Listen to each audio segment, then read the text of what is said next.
وذكر فإن الذكرى تنفع المؤمنين. Now the second hadith about this is the hadith in which the Prophet ﷺ said, "Man ja'aka tardawna dinahu wa khuluquhu fazawwijuhu." Man ja'akum, whoever comes to you and you are pleased with his deen, this is about men. You're pleased with his deen wa khuluqa, which is really important. Deen and character. And I love that addition, because see, somebody can have a religious, but they don't have khuluq. They don't have character. And the thing is that the Prophet ﷺ said, إِنَّمَا بُعِثْتُ لِأُتَمِّمَ مَكَارِمَ الْأَخْلَاقِ. I was only sent to complete noble character. So khuluq is really an important part of living with somebody, especially from the man's point of view. I mean, I find it interesting that in this hadith, it's not mentioned لِدِينِهَا وَلِخُلُقِهَا. It's just لِدِينِهَا. But in the other hadith, مَنْ تَرْضَوْنَ دِينَهُ وَخُلُقَهُ, his deen and his khuluq, because it's more important that the man have khuluq than the woman. Do you see? That is more important. And the reason for that is because the woman is in a weaker position by the nature of the majority of marriages. In other words, you don't want to marry your daughter to somebody who is not going to treat her well. So you have to look not just to his religion, but to his character, because somebody can be religious, but they're easily angered. And that's why Muawiyah was very religious. But when the Prophet ﷺ, somebody asked him about marrying Muawiyah, he said, don't marry him. Why? Because he was su'luk. And when he asked about another Sahaba, he said, لا يرفع عصاه عن عاتقه.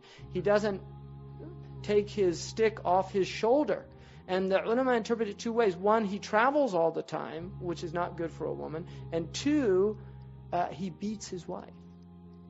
So he was telling you don't want to marry him, and he left it ambiguous, right? Because that was his nature, sallallahu alaihi wasallam. But it's not ghiba, because it's nasiha, it's good advice. You're not backbiting when you're giving somebody advice. So if somebody angers easily, you don't want to marry your daughter to that person. And a woman doesn't want to be under somebody who gets angry easy, because what happens when people get angry? They do things that they don't mean. And then you go into this cycle, this dysfunctional cycle of, the husband beats the wife and then apologizes, and it becomes a very unhealthy cycle. So the idea of marrying, not just for deen but khuluq, of looking into the character of this person. And one of the things is to get them angry and see how they react.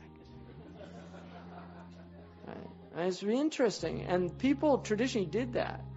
They got people angry just to see how they reacted. And that was a traditional way of testing somebody.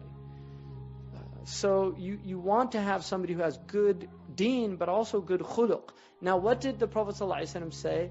إِن لَمْ تَفْعَلُوا. If you don't do this, فَتَكُونُ فِتْنَةٌ. There will be tribulation فِي الْأَرْضِ, in the earth, وَفَسَادٌ عَرِيضٌ, and widespread corruption. Now, this is really important to understand, because at the essence of the deen of Islam is an understanding that the deen functions in ideal conditions. And when the conditions are not ideal, people deviate. Do you see? And that is why there's always an attempt to facilitate people's deen in the world. And that's why Allah is merciful, because so much of the deen, there's a hadith in which the Prophet ﷺ said about the people in the end of time, they would have the reward of 50 of you. And the Sahaba said, 50 of us? Why is that? And he said, because you have helpers supporting you in your struggle with your, to please Allah. But those people won't have any supporters. In other words, it'll be so difficult in those days that their reward will be greater, because the society is not facilitating that. So this is really important to note, that if you don't help people get married, that's how corruption emerges, right? You get people that just by the overwhelming power of their appetites, their emotions, they can actually do things that had they been facilitated, they wouldn't have done that.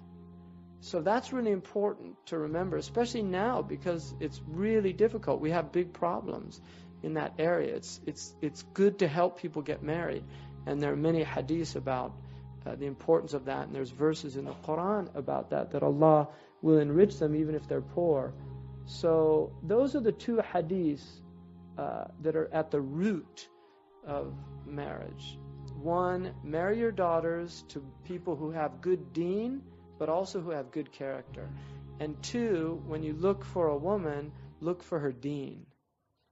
Right? Look for her deen, because that's going to determine quite a bit of what type of relationship you're going to have. And as you get older and the novelties wear off and those things, the spiritual aspect of your life together and the journey that you're on becomes more and more important. سبحان ربك رب العزة عما يصفون وسلام على المرسلين والحمد لله رب العالمين.